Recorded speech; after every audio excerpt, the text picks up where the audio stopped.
Hello! Andito kami sa isa na ng reaction. Isang bagong ENGSA blend.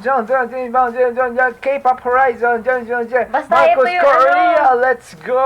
Ito yung nandito si Marcos sa fifth channel, yung solo niya. Oo. Basta yan yun. Ita-translate na lang namin yan, tapos ilalagay namin sa sa title. But as of the moment, we don't understand. Mabasa. Let's go. Oh my gosh. Okay. Ang cute naman ng gamit niya. This photo, I think I was 2살 정도? Nakakaalala na siya ng 2 years old? Kasi galing kami dun sa video dun sa sa radio. May 3 years old siya doon. 3 years old, nakakaalala na siya. Eto, kung 2 years old, nakakaalala siya. Naku, ewan ko na lang. I would always, when my parents would drive, I would always be on the passenger seat with my mom. But then, that day, I wanted to be the driver. So, my dad, for the first time, he would like carry me on his like lap while he was driving, and then I would pretend like I would be the driver. Mira! Ano ka, tiyanak? Isa kang anomaly! Marcos! Ano to? Pambira, sanggol ka pa rito. Natatandaan mo yun? Natatawa ko kay Marcos. Baka natatandaan mo yung first steps mo nung naglalakad ka. Ang bira yan, Marcos! Ang bira yan. Ang tindi! Hindi, pero totoo. Hindi talaga normal yan. Grabe yun! Hindi talaga normal yan. Baby pa siya. Akala ko nga lang siya, mga 9 months old lang siya dito. 2 taon na pala siya eh.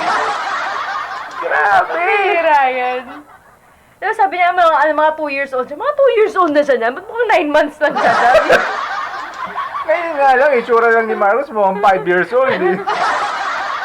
I mean, yung current Marcos, mukhang 5 years old eh. Pero grabe, no? Diba kasi hindi kasi normal talaga sa tao. Kasi ang usually, hindi naman kasi all the time ganun eh. Ang sinasabi kasi nila, kaya nga diba sabi nila, dapat dalhin mo na lang ng mga trip, mga ganyan, yung anak mo pag mga 7 years old and above na. Kasi para at least, maaalala na nila. Dinala mo sa Hawaii, 1 taon lang, hindi niya naman maaalala yun. Walang memory na na maiiwan sa kanya. Not unless si Marcos ang anak mo. Ganun. Pero alam niyo yung gatas para sa mga gifted child? Parang no? Promil. Dapat pala kinuha niyo to si Marcos eh. Hoy, Promil, kunin yung si Marcos. Ibang klase, 2 years old. Ibang klase. Kawindang naman dito. Vividly remember. It's so fun. Vividly remember pa. O, kita mo, panis ka, panis. And then, after a year niyang picture na yan, sabi niya doon sa radio and on us, may jowa na siya. Meron na siyang crush, nanliligaw na siya. Binibigyan niya ng pera. Araw-araw binibigyan niya sunflower. At saka binibigyan niya ng pera. Marcos! Tira, yan o. Marcos! Ano ba to? Kalmahan mo lang. Hindi, no wonder. Nasa ganitong grupo na siya, sa ganitong edad, di ba? Yeah, there's time that my dad introduced me to video games. It was the Xbox 360. I was around this age. When you were just a year old? Ayan o, he was around this age daw, 2 years old. And I would play a wrestling game with him. From that day, we would play every day, all day. What kind of child do you think you were? I don't really know, but I think I was very energetic and I was very talkative and loud, for sure. Yeah. Maybe I Pero nakakatuwa. Kasi, kung bawa, ganyan nga talaga. Sino ba naman ang tatanggi sa ganung klase ng memory na maaalala mo up to that point, di ba? Grabe. too much back then, I'm gonna be honest. Okay, next. Ooh, okay. Okay, this is gonna be a long story. I was 4 years old. 4 살. Yeah. This was like actually the first big competition where a lot of people were watching and it was held in a big stage. I remember the competition is called SM Little Stars 2014. This was the grand finals and I was just so close to winning grand winner. But sadly, this time I lost. and I was very sad. But I think this is very meaningful to me because this is kind of the start of my drive to compete for my life. Every time I lose, for some reason, Grabe, ang hirap nun. Imagine competing for your life. Lagi nanganganib yung buhay mo. Ang hirap nung gano'n, guys. Competing for your life. Ang hirap nun. Imagine, lagi kang nasa edge ng competition kasi because you're competing for your life. Ang hirap nun. Grabe, Marcos. Bata ka pa, yung mga pinagdadaanan mo sa buhay, ang tindi na. Grabe. It's made me do even better. The losses were definitely important in my journey.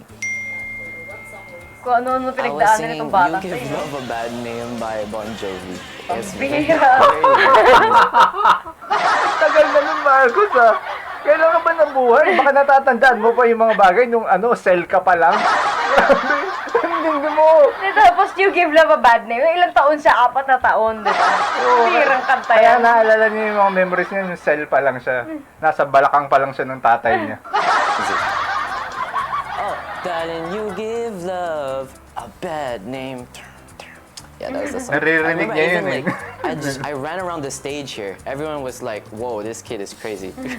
This was the same competition as the last one, but 2 years after. And I got grand winner, the biggest prize pool. It was like 500,000 pesos. Oh. And I got a car. So I got my first car at 6 years old. And I remember this was my first ever win at a competition. This was a very Grabe. big Oh. moment for me. Well, aside from my school competitions, but you know, this was a big deal for me. And it was the Malamang. first time that Big deal yan, pambira. May 500,000 yan eh. May kotse pang kasama. Big deal Grabe. talaga yan. Oo nga nun, bata ko, binibigyan ako ng 5 pesos ng nanay-tatay ko. Masaya na ako noon. 500,000. I felt that all my heart Ano siya, ibang-iba yung mundo niya eh, no? Sa mundo natin. Ba talaga? paid off because the past 2 years before this, I just kept going to the grand finals and then losing. But I remember I was so lucky. It was such a perfect timing because this year, SM, it was the mall's 50th anniversary. So even until today, So, sali this siya is ng still sali the talaga. biggest prize pool of all of the competitions. So it was the first time they added a car to the prize, and they gave me university. And basically, I don't need to take a test for the college anymore. So I could just go to the college. I would just have automatically a college to go to. Other prizes, like some free coupons for like the Lotte World of the Philippines, basically. Grabe. What was your reaction? How did your family? Ang bira. When I Pero won hindi this- niya naman nakuha ng ano, pinaghirapan niya yan. Siyempre, diba 2 years na yun? Siyempre, sali na naman siya next year, practice na naman siya, sali na naman siya next year, Pero practice ano na kasi, naman siya. parang bola yun eh. Dire-diretso yung pagka naranasan na niya yung ganito, sali ulit, di ba? Sali lang ng You sali. know, my family was so happy. I was so happy, and it was my first time winning such a big prize pool. All right, next one. Swerte. So this time I was 8 years old.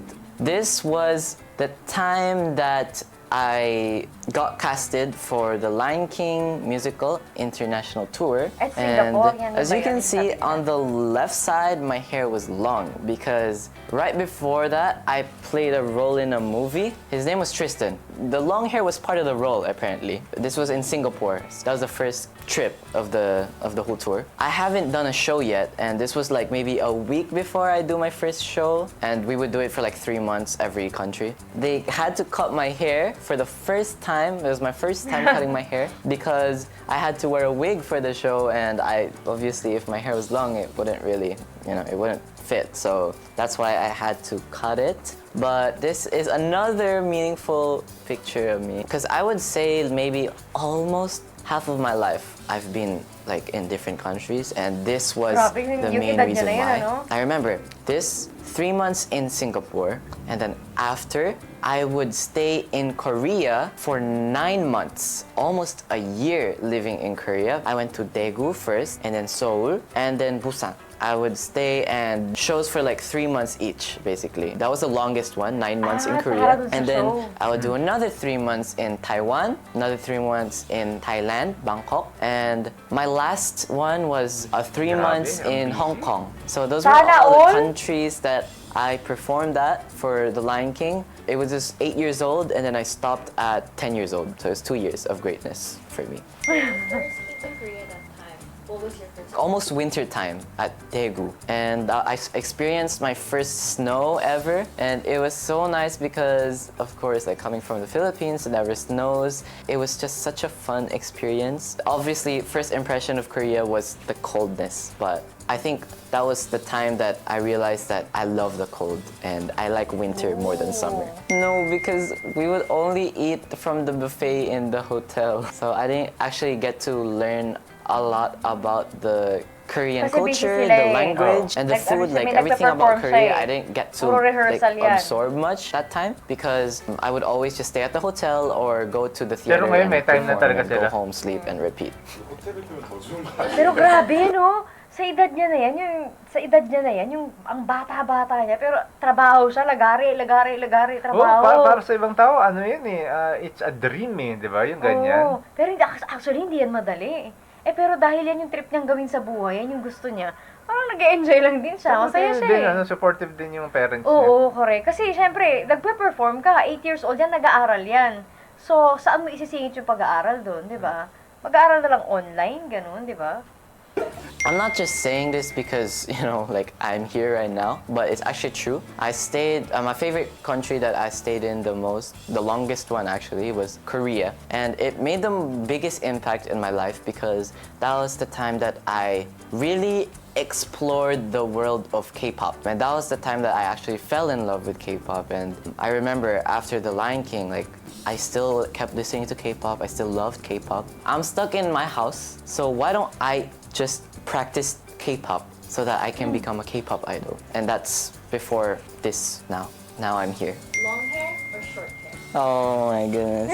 I would just say that my family really loves my long hair for some reason, but every time I look at my long hair, I really don't like it, and I Doon din ako sa side ng sa short hair. Mas cute siya pag ano. Gusto ko sa short hair. Ewan ko. Mas pogi Kayo? siya sa mas pogi siya dun sa niya, short hair niya. Kayo sa live stream, comment down below. Ano gusto niyo yung version ng Marcos? Long hair or short hair? I don't know. I mean, it's a good memory, you know. It reminds me of good things, but I prefer my short hair and, you know, this hair. I think it was a good decision, you know. I want to keep it, actually.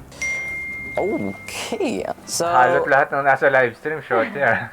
Oh, cute na kaya pag ganyan yung hair niya. okay, Oh, so cute niya, parang ako, no? Wow! this Galing. was right after I won the competition that I was talking about earlier, the one with the car. My dad was like, okay, so you just won. Like, what do you want to do? You know, you can chill for a minute. And I was like, I want to ride a horse. And then, yeah, and I rode a horse. Yeah, it was, Yeah, it was bigyan na siya ng very fun. reward. And I'm just so happy that I have such a supporting family. And they just let me do the things that I want to do. But like, to an extent, they're strict to me when it comes to like practice and preparing for things so that I could actually reach this position. But I'm just so happy that they're supportive with what I do and they just kind of trust me.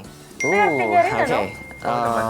So this was Hindi in... kasi, ano kasi, kung ano man yung ginagawa niyang trip, may na-achieve siya Oo. doon sa trip Hindi, niya. saka So, ano, nakikita naman ng magulang yun. So, parang, sige, tuloy mo yun. Siguro din alam ng magulang niya yung potential na meron talaga siya. Ano eh, Nakita may nila nararating talaga naman eh. Kindergarten. Yeah, I was in kinder this time. It was like an event in school, like show up as a hero or something like that. But I didn't really know exactly what I was going with here, but I guess, you know, I got the bow and arrow, and I don't know what I'm wearing here, to be honest with you. And yeah, I think I like the things that I love about school back then. I was always waiting for Friday and Saturday because those would be the days where the events would, you know, would happen. So So among those photos, you can choose your favorite. Parang siguro sa kanya boring kasi yung weekdays. Tapos pagdating na ng Friday, Saturday, Kasi siguro may ganap. mag-practice na siya or magpe-perform na siya. okay, wait, this is hard. Okay, 어렵다.